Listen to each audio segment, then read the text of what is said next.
Many cards throughout the history of Yu-Gi-Oh! Can be considered staples, meaning just about any deck you build should include the card, but perhaps none more so than Pot of Greed. Pot of greed! Pot of greed! Pot of greed! Fittingly, this staple is used a grand total of 99 times in the anime, so in this video, I'm going to break down the numbers behind Pot of Greed, its history in the real-life card game, and even rank its top 10 uses. Basically, which instances did Pot of Greed work out best in the anime? By the end of it all, I hope that maybe we'll finally be able to understand just what exactly this card does. I activate Pot of Greed! This card allows me to draw 2 new cards. Greed is good. I lost 1 card but gained 2. Let's crunch the numbers on Pot of Greed. Like I mentioned, it's been used 99 times. For all you mathematics PhDs out there, that means the next time it's used in the anime will be its 100th usage.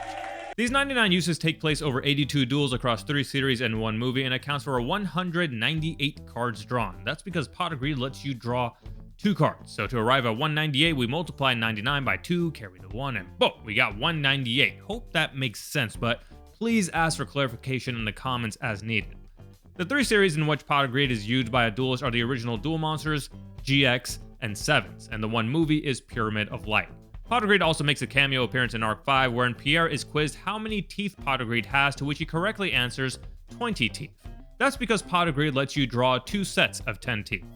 If you're wondering why Pot of Greed fell off the map after its heavy usage in Duel Monsters and GX, that's because Pot of Greed was banned in the real-life game in October of 2005 in the TCG and March of 2006 in the OCG. So we actually don't see Pot of Greed used starting from Season 3 of GX and onward, which debuted in September of 2006, assuming that the episodes in between that range had already been scripted and even animated.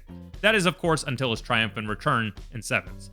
42 different duels used Pot of Greed, and in 14 of its 82 duel appearances, both duels used Pot of Greed, demonstrating its staple nature. The duelist who used it the 3rd most times is Seto Kaiba at 7. At 2nd place and fittingly one-upping Kaiba is the Pharaoh, who used it 8 times. For good measure, this does not include duels in which Yugi dueled without the Pharaoh.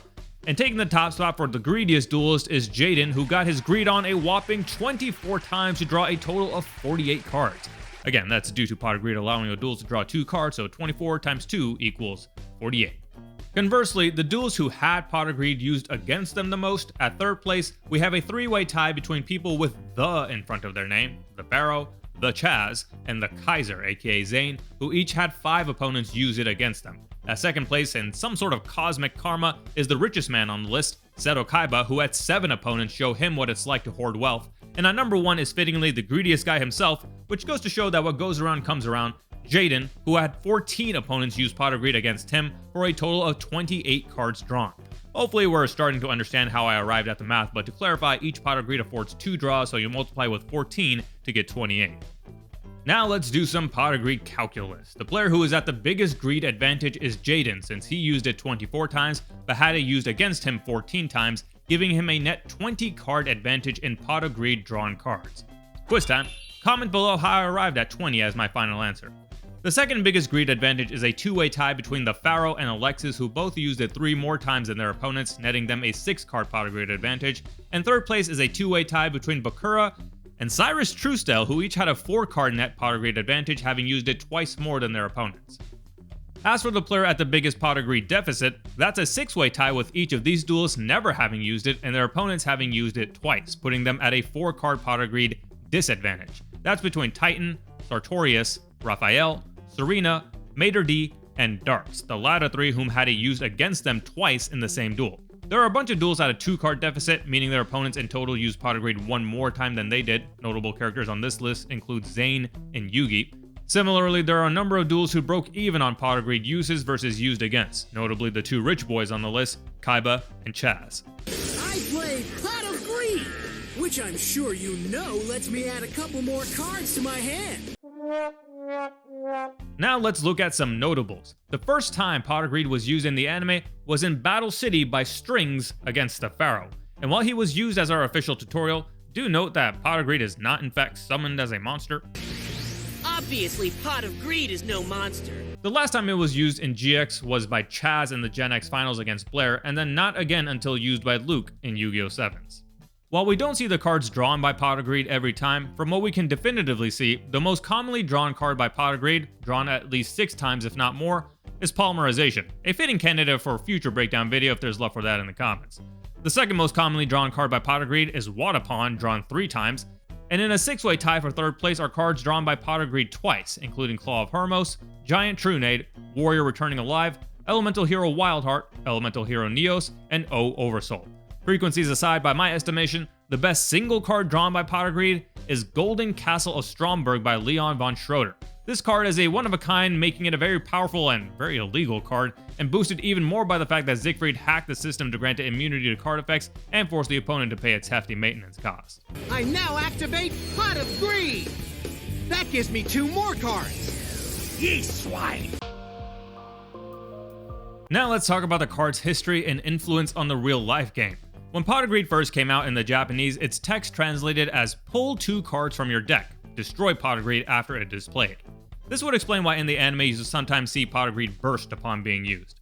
As for the English version, Pot of Greed came out in the very first set, Legend of Blue Eyes White Dragon, with its original text saying, "draw 2 cards from your deck." Eventually in 2010 in Duelist Pack Kaiba, this was further shortened to, "draw 2 cards." And you might think, well, 3rd time's a charm, but unfortunately, it's still not quite clear just what exactly this card does, and I'm willing to bet its history of erratas is a contributing factor to that confusion.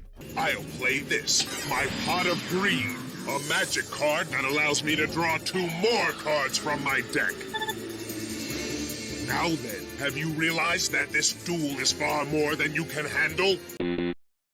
Pot of Greed has been printed in 15 different sets and decks in the United States from 2002 to as recently as 2023, but largely all for naught because it was banned early in the game's history due to the amount of confusion it caused among players. Real talk though, its banning comes as a result of the easy advantage it generates, which can especially become unfair if only one player happens to draw it.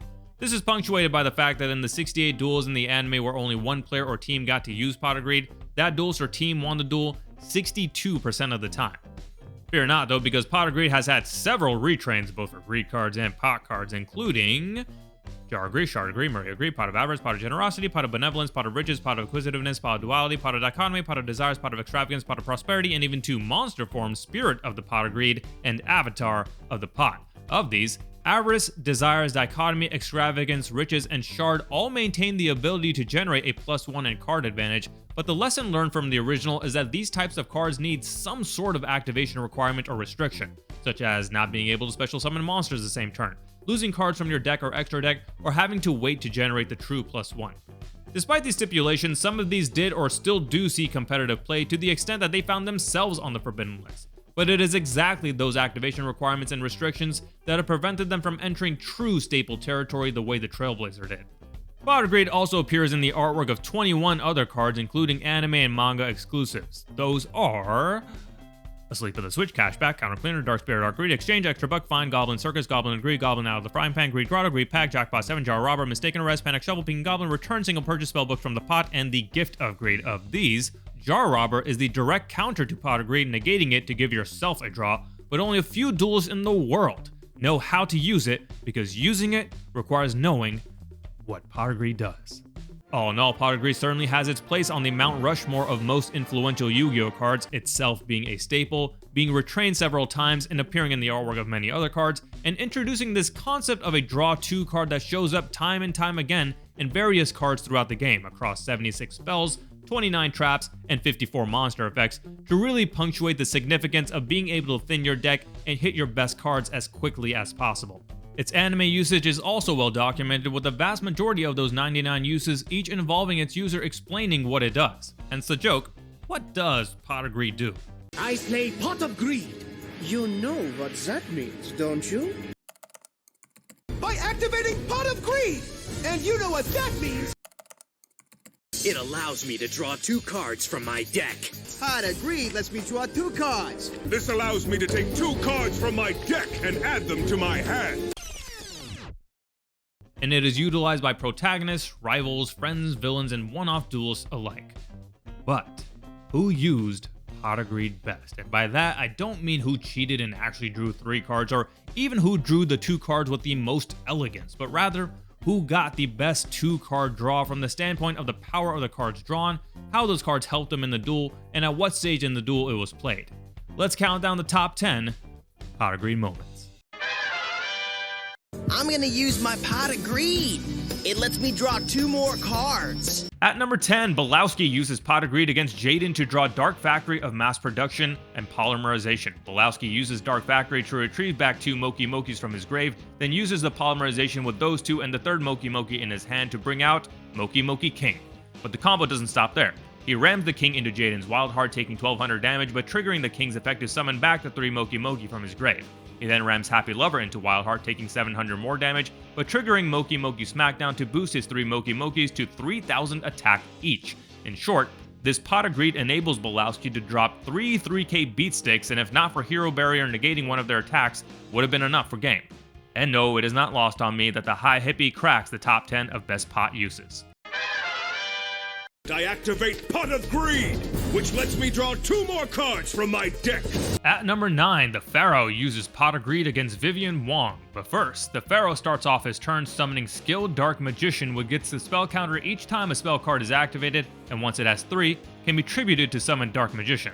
So not only does Pot of Greed give the Pharaoh 2 draws, but it, in case you didn't know, also is a spell, putting the first counter on the mage. Sure enough, the 2 drawn cards are also spells Emblem of the Dragon Destroyer and Monster Reincarnation, which retrieve back Buster Blader to the hand and Dark Magician to the deck. With the 3 counters on the skilled Dark Magician, the Pharaoh contributed off to summon Dark Magician back from his deck, then use Polymerization to fuse it with Buster Blader and bring out a 4900 attack Dark Paladin strong enough to go for game. My only knock on this whole combo is the fact that the Pharaoh had Pot of Greed in his hand before this turn, but I guess it's entirely possible that the King of Games had the foresight to know he'd get Skilled Dark Magician his following turn to combo with the spell counters.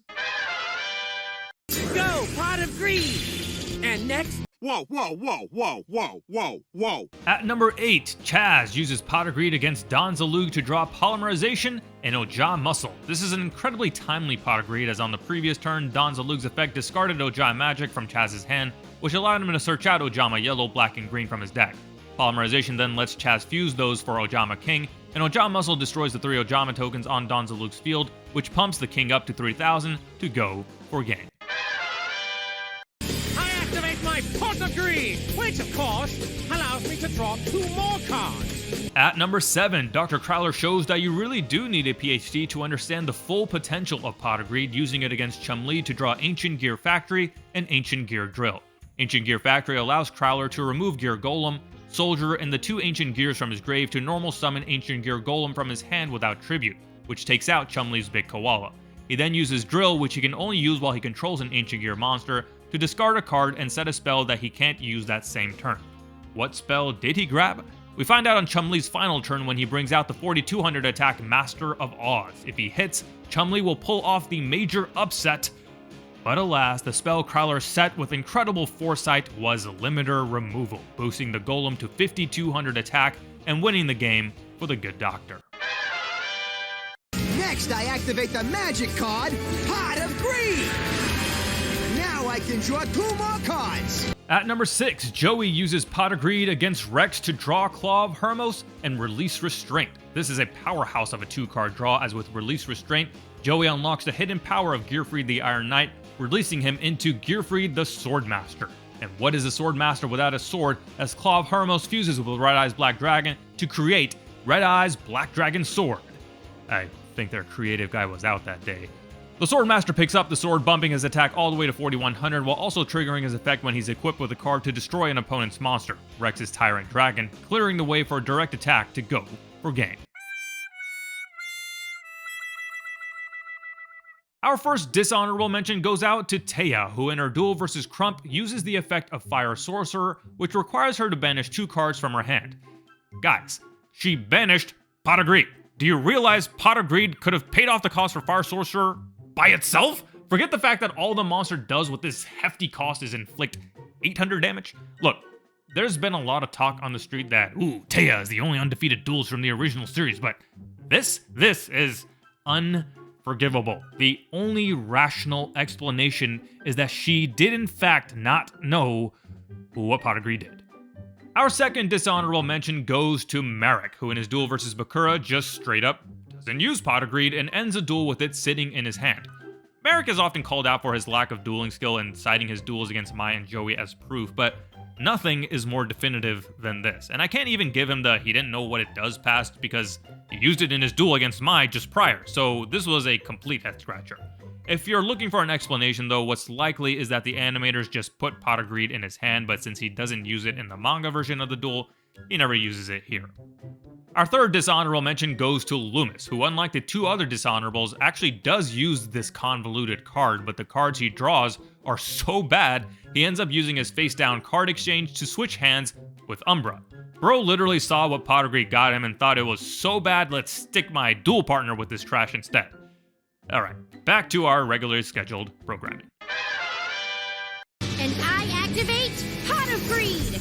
So now, I get to draw 2 new cards. At number 5, Alexis uses Pot of Greed against Titan to draw Warrior Returning Alive and Fusion Recovery. The former grabs Blade Skater back from her grave, while the latter adds back a Twal Cyber and Polymerization from the grave.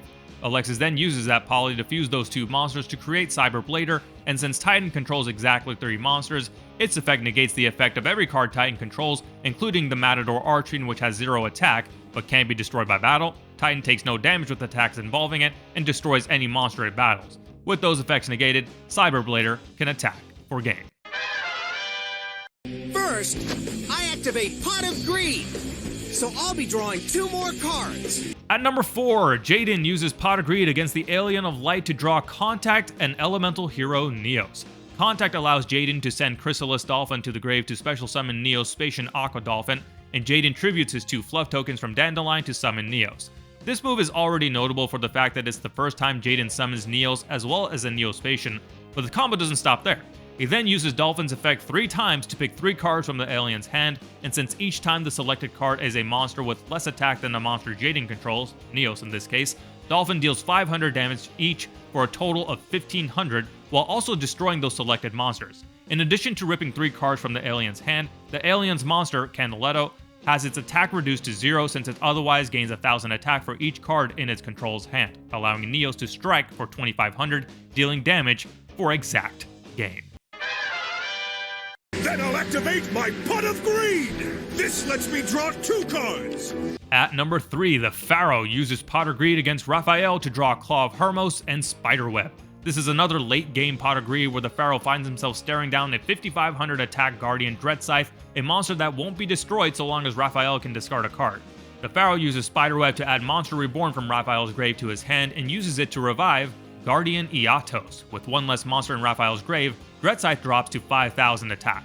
The Pharaoh then uses Claw of Hermos to fuse with Queen's Knight and create Goddess Bow, which is then equipped to Iatos, doubling its attack to 5000. In addition to that, Goddess Bow has the all too just for the occasion effect where if the equipped monster battles and the opponent activates an effect of a monster they control, the equipped monster won't be destroyed by battle and can attack again. Since both the Dark and Light Side, Dread Scythe and Iatos have 5000 attack, the Pharaoh attacks. Dread Scythe's effect activates, discarding a card to keep it alive, but due to that, Goddess Bow keeps Iatos on the field while letting it attack again. The Pharaoh repeats this cycle until Raphael is out of cards and both monsters are destroyed in a double KO. It is a brilliant workaround against a nearly unbeatable monster, all due to the power of Pot of Greed. First, I'll play a magic card known as Pot of Greed, so I draw 2 cards. At number 2, Joey uses Pot of Greed against Grandpa to draw Premature Burial and Giant Trunade. This is the only instance where a card that went on to be banned drew 2 more cards that also went on to be banned, and the power of them is on full display here as Trunade and Burial are the perfect pair. Joey first uses Premature Burial to revive Goblin Attack Force. Now typically, when Premature is destroyed, the equipped monster is also destroyed, but Giant Trunade bounces spells and traps instead, not only getting rid of all the traps and field spell that Grandpa has, but letting Joey recycle Premature Burial, this time to bring out Guilford the Lightning. Guilford crashes for a double KO with Ancient Dragon, and Goblin Attack Force deals the decisive blow. Kudos to Joey for finding a way to abuse Premature Burial years before real-life duelists would do the same. Our first honorable mention is a non-dual usage of Pot of Greed, where Tristan draws what appears to be an unfinished card from the pot. This comes in Awaken the Dragons, where Pegasus has stashed a secret card he made just for the occasion to, well, awaken the dragons. With his back against the wall against darts, the Pharaoh draws this card, revealing it to be Legend of Heart. Our second honorable mention goes to Aster Phoenix, who uses Pot of Greed in a more unorthodox way compared to the other 98 uses by flipping it off the top of his deck with the effect of Diamond Dude and getting the 2 draws during the main phase of his next turn. And our third honorable mention goes out to Luke from Yu-Gi-Oh! 7s for dusting off this cobweb pot. Like the predecessors before him, he explains what Pot of Greed does. Pot of Greed! It lets me draw 2 cards! A worthwhile refresher, as it had been 696 episodes across 5,374 days since Pot of Greed was last used in a Yu-Gi-Oh! Anime. Cause I play Pot of Greed, so I get 2 more cards. And taking the top spot on the list of best Pot of Greed uses is Alexis against Mater D. On the final turn of the duel, she starts off with Pot of Greed to draw Cyber Petite Angel and Fulfillment of the Contract. She summons the Petite Angel to search out Machine Angel Ritual, and uses Fulfillment to special summon Cyber Angel Eta 10 from her grave, which gives her the powerful effect to add back a spell from her grave. What does she add? You guessed it, Pot of Greed. So in case you didn't quite follow along with what Pot of Greed does the first time around, this future duel professor doesn't mind demonstrating it again, drawing 2 more cards, this time Cyber Angel Dakini and 1 other card. The ritual spell then tributes off both of Alexis's monsters, the one she got from her first Pot of Greed, to summon Dakini, whose effect clears Mater D's monster off the board and attacks for game. Now in terms of usage metrics I did at the beginning of this video, I counted this as 2 uses, but the manner in which she accomplishes that shows a brilliant understanding of one of the most powerful spells in the game. And thus, this pivotal 3-card draw through a back-to-back use of Pot of Greed to nab the win takes the top spot of best Pot of Greed moment. So hopefully between all the backstory and statistics, as well as several demonstrations of how to and how not to use Pot of Greed, you can leave this video having finally understood just what exactly this enigma of a card does. My Pot of Greed spell card, so 2 more cards for me. Nicely done. And if you're wondering what that subscribe button below the video does, it gives you 2 new videos on the 1st and 3rd Sundays of the month, so be sure to hit it and catch all content like this in the future.